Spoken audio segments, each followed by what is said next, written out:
У нас сегодня особый день в университете, потому что благодаря поддержке России мы очень серьезные мероприятия проводим в университете и по всей Абхазии тоже самое. Наш проект, который совместно получился, мне кажется, является наглядным примером такой, знаете, товарищеской командной работы. И, друзья, вот вы должны воспринимать это представительство дирекции Всемирного фестиваля молодежи в качестве вашей площадки, в качестве того многофункционального центра, коворкинг-пространства,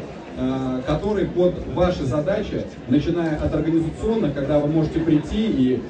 поработать над курсовой работой, распечатать материалы необходимые, и заканчивая уже содержательными аспектами,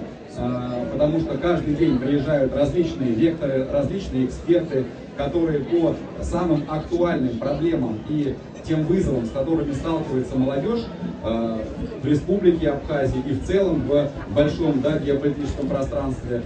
тоже могут дать определенную пищу для размышления или ответ на интересующий вас вопрос. И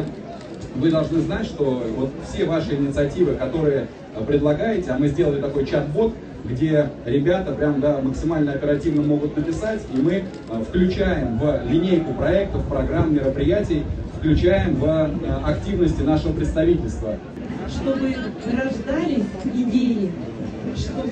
было много творчества, чтобы развивались абхазско-российские отношения на благо развития туристского кластера абхазско-российского, санаторно-курортной отрасли, предпринимательской деятельности.